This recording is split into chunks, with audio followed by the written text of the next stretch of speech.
I'm Lisa Thie, the Data for Good sector lead at Launch Consulting. I recently had the honor of speaking at the World AI Cannes Festival, where AI innovators and enthusiasts come together to bring a world of imagination to life. This year's speakers are leveraging AI to create a better world, with emerging technologies capable of solving our greatest global challenges. Join me as I speak with some of the innovators who are forging this future. This is Navigating Abroad. In this episode, I'm talking with Abhilasha Purwar, the founder and CEO of climate tech startup Bluesky Analytics. Abby's built the industry standard for collecting and processing the environmental data vital to combating climate change. Today, we talk about coding with purpose, unconscious bias in the tech industry, and how fighting global warming can help solve global inequity. Cheers, Abby. Cheers. Wonderful to see you here. Thanks in so much, France. Thank you for joining us. Thanks so much. So can you tell me a little bit about Bluesky Analytics and how you guys started the company? So 3 years ago in January 2019, my brother and I were sitting on a table like this. We weren't sipping wine. We were just coding or sort of trying to figure out what we wanted to do. And we looked at the sky outside and it wasn't blue. It was very gray, smoggy. I think the air quality that day was more than 700. And it's 50, 60 is when you start to get advisory warnings. It was really, really bad. And we really thought about our lungs of every child in, our city, in our country. And, air is such a basic right. And blue sky is such a basic need. It felt very sad that we didn't have a blue sky. And I felt that, it wasn't really impossible to get it. This journey of having really bad air pollution. This has happened to London before. It has happened to Los Angeles. It has happened to New York in 1970s. So it has happened to many other countries and many large cities in their growth and development journey. And Delhi was at that point, and the starting point to it was can we figure out how bad actually is the air quality? And for that, there were a lot of sensors, but those sensors were limited. So we are a really large country. On the map, it's small, but we're massive. So for the country and the size, we're 3.3 million square kilometers, and we had 300 something monitors. So not sufficient. It's just not enough. And satellites were taking images morning, evening, multiple satellites off the air and everything. And we were well, we could just put AI models, start to understand what the air quality is everywhere, rather than always relying on monitors. And these monitors aren't cheap. Right. So a monitor is approximately $100,000 to install. Wow. That's the cost. And then it is $10,000 to $20,000 per year in maintenance. We set out to build a very simple model, but we did not know how to build it. We did not know much about satellites at all. I was coming from a more private equity background. My brother was coming from a tech background, but we really felt that whatever we were doing was not as critical as what we wanted to do. And so it was Jan 2019. In 1 year, approximately 15 months, we actually launched our data set. We had 1 kilometer square resolution. So you could go from any part to India and you knew what the air quality was. And we started to get customers, we started to get people who wanted to take this data, put on the phones so that different consumers, different viewers could check it. And soon it went from our team of 8 people to more than 8 million people and their phones. So it was really a big journey. And even we made a small platform ourselves and we saw so much traffic coming on that platform because initially when we started, everybody was well, I think you should be a non-profit because who's gonna pay for air quality data or environmental data? I think you should just apply for a grant with the government or with NASA or somebody. Why are you trying to raise private capital in this? Thankfully, we did get a lot of support from visionaries. I just met Patrick J. McGovern Foundation's trustee, Patrick himself, and he was one of the people who gave us a $350,000 AI grant. Wow. Because what we were doing was very visionary in AI. And he I think, realized that the AI we will build for air quality could be implemented on the other aspects as well, which was very true, which is what we do now. And that's why we've gone from air to water to land and, the whole spectrum. And that got our company kickstarted. And really today, 3 years later, we are about 30 people. We are completely remote companies. You can, roll out of your bed and start coding. But I think because we are all coding with purpose, our productivity has been only higher and higher, even with remote and all the problems that comes with it. And we've gone from doing air quality to monitoring wildfires, to water quality, to trying to understand water stress, drought, floods.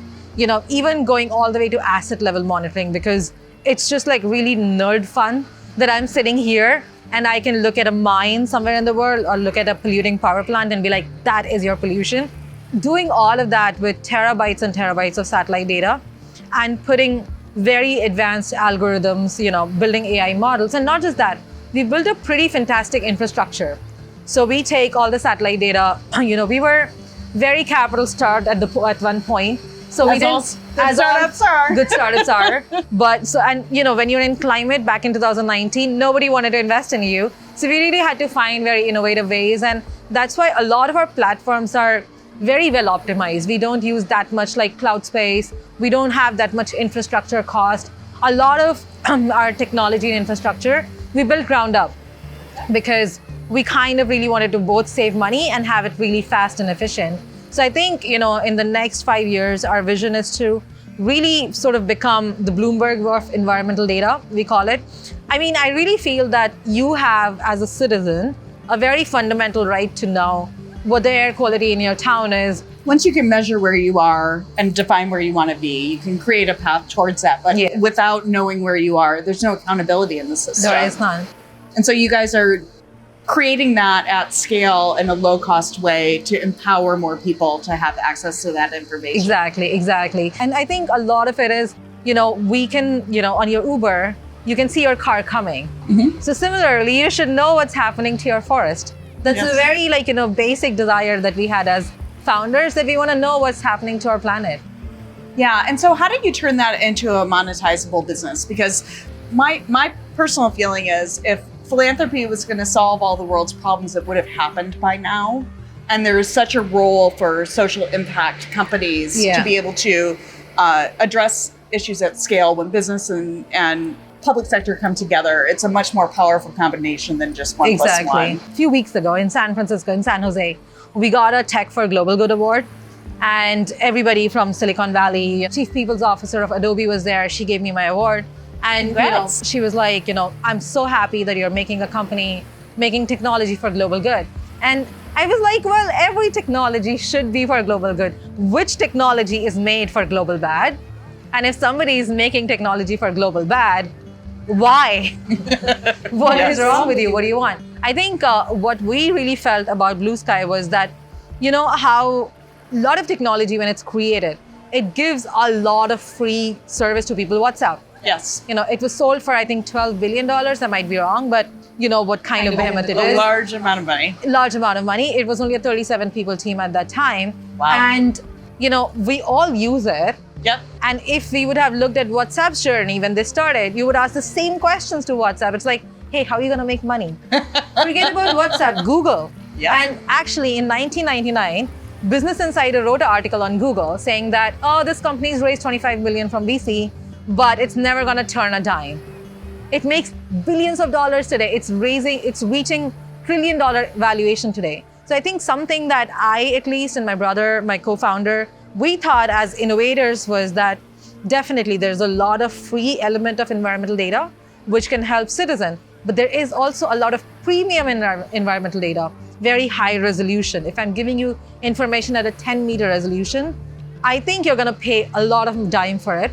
And maybe not today, maybe today in 2022, flood risk and drought risk and how it affects your bank portfolio, how it affects your real estate portfolio does not matter to you so much. But come 2025, 26, 27, when these events really intensify, and actually these events have been intensifying way before I thought they would. I never thought that California would have the kind of wildfire it is having, Italy, Greece, Turkey. And when this is happening, you will need this information, and not just at a low resolution of a citizen, but really high resolution as a business. And you will have to pay dime for it because it's going to impact your top line, bottom line, everything, your entire existence of the company. It's part of your ESG on your board decisions these days. It's part of ESG, but also it's part of risk.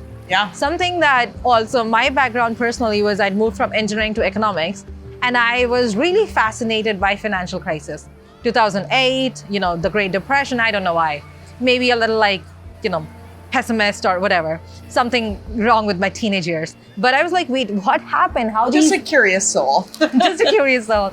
But I think when we look at those moments where our economies fail or our society fail, those moments of failure or breakage of a system teach us a lot. Like in engineering, especially, if you are looking at a dam or a bridge, you always really figure out and focus on that moment of stress and breakage. Yes. Right, and that was economic collapses.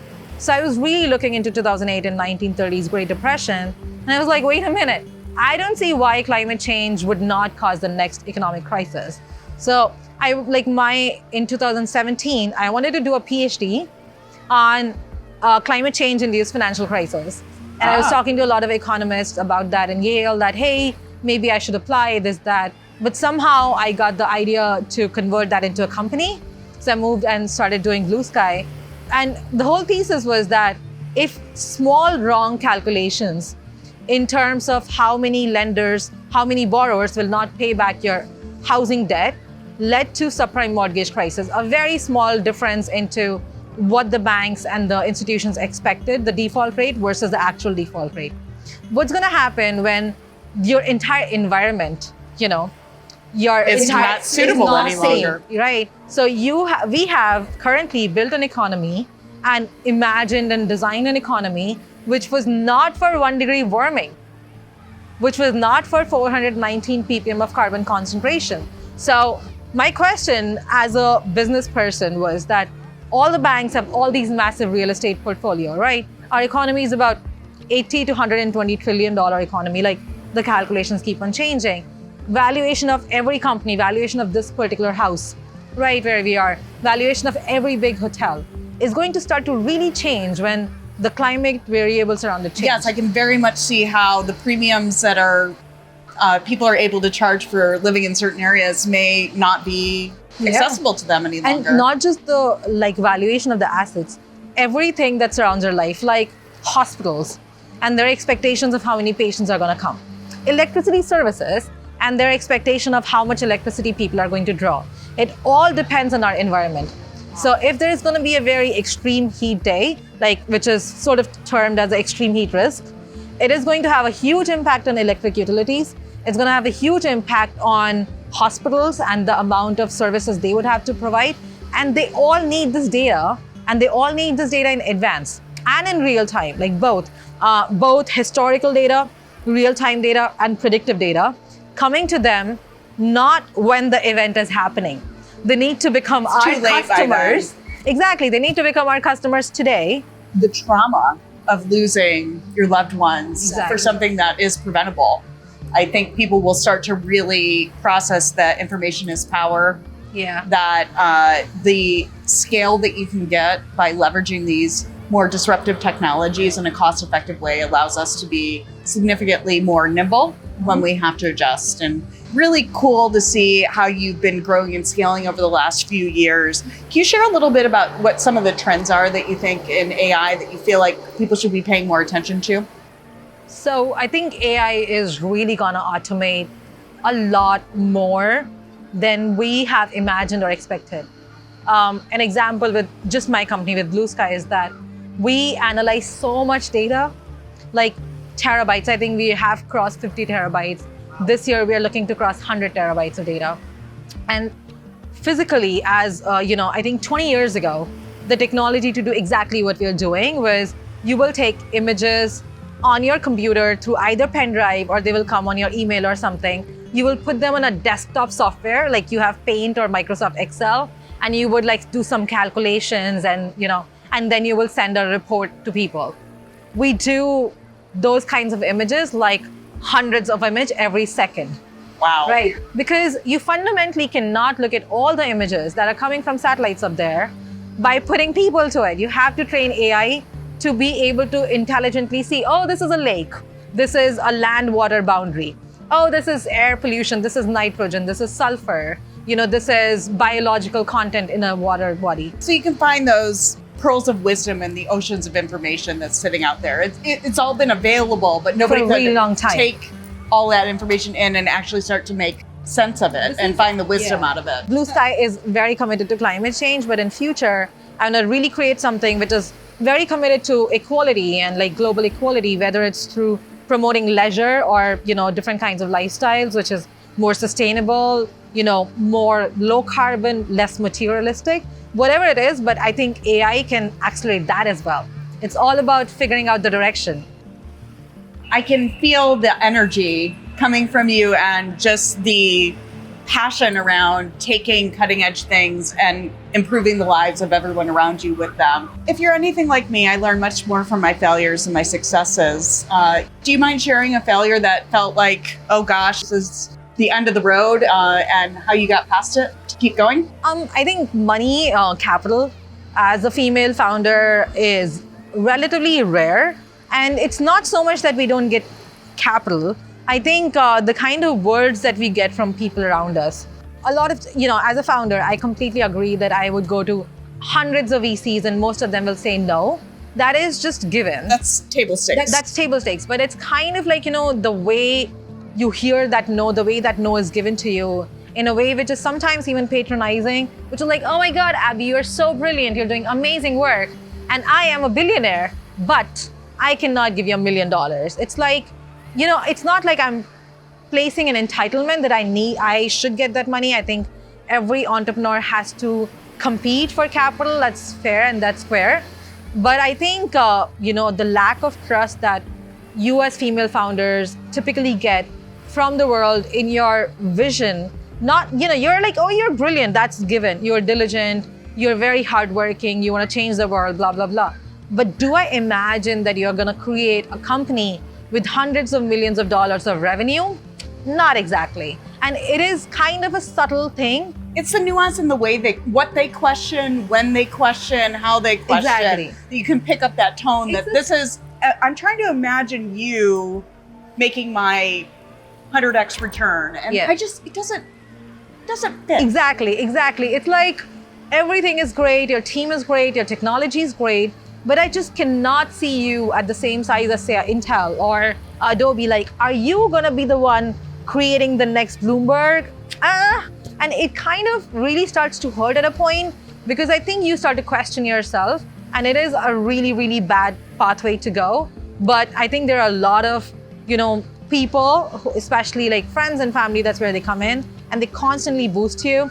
I feel every female founder needs those boosters. It's like, girl, you're gonna do it. Girl, you're gonna do it. And you have to say that to yourself and mirror every day. We have to be a community. Yeah. And with that in mind, it does seem to be this weird ledge between the seed round and getting somebody to lead your A round as a female founder. That seems to be particularly difficult. It's like, I can throw a little bit of change at it, or, oh, sure, I can do a follow-on fund.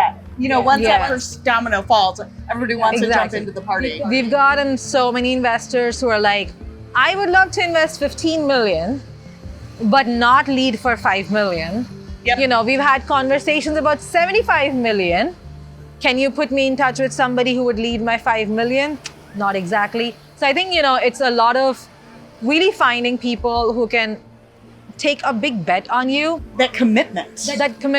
There are people who are like, oh, I will do $1 million add-on in your round once you find a lead investor. Yeah, somebody else do the due diligence. Somebody else do. It's kind of like, somebody else to take that dream that you're going to be the one who's going to create that. And, aside from that, because as an entrepreneur and as a person who used to be investing before, you're also looking at like cases of bankruptcy. You're like, what? Worst case, this is all going to go to shit. I'm never going to see my money back. In that also, we allow men to do way more mistakes. Way more. I mean, WeWork. I used to work at WeWork, and that company blew through $20 billion, right? I've been enjoying the show based on that story. Story. Now imagine if you pour $20 billion into climate change. Fine, you don't get your return. You didn't for WeWork either. Yes. But you were so happy to support like a male founder who had this very funny vision. And not like for $20 billion, you can support, 200,000 female founders. That's a lot of money. It is a very large investment. And the other thing I'm kind of noticing is and I've seen this through corporate America, and I'm seeing it now in the entrepreneurial world as well. Women are given the more riskier roles. And then when they fail, it's like, well, see, we knew it was going to happen. Watching some of the media around even what happened with Theranos and some of the other companies, it's like, could they make a show about this? How many males took that kind of funding and failed. I think- 9 out of 10, right? That really shows our difference of our society in women failing, and we are critical towards ourselves to start with, and then the society is much more critical towards us, and that really takes, I am doing a startup, but I'm also like really trying to help a lot of my friends, my female friends especially, start their own companies, different ideas that we bounce about, and they're all scared to take that first step. But I see where it comes from. It comes from the fact that you don't nearly get that same kind of compliments that another male founder raised in the same amount of money gets as me, right? Like, it's like, oh, you got invited into a panel because you're a woman. Not that you're not brilliant and you haven't had the tenacity to get a company off the ground on scraps, and that you understand the technology deeply and you understand the economics of running a business and leadership. It's, oh, they needed a woman. Exactly. And it's kind of like, you don't have that right to be heard and listened to. Listening to you is not as important as listening to other people. And it's the same thing, like, when we think about investing, especially at whether it's seed or Series A or anything, you invest a lot into future. As a founder, you're always living in the future. You're like, I'm going to create this magically someday, right? You're not really living in present a lot. You are, for sure, like looking at a lot of numbers and teams, but you're really, really focused on future. And I think till the time males especially do not start to see the subconscious bias that they have in like trusting a woman's like future vision, I think we will have this problem of very inequitable distribution of venture capital or any capital between men and women. And that simply stems from the fact that trusting my dream is a little more trickier than trusting your dream. I think to be human is to be biased. A lot of it's unconscious. We all have to put on a different lens to catch ourselves in doing it. Yeah. And it is incredibly critical we get out of our own way, because these problems, if they were going to be solved by doing things the same way, it would have been done by now. Exactly. And I think we need more people at the table that see things from a different angle, to be leading, not just getting at the table, but changing the conversation. And it's a pleasure to have somebody of your caliber to do that today. Thanks so much. Thank you so much for joining us. This is amazing talking to you. Yeah.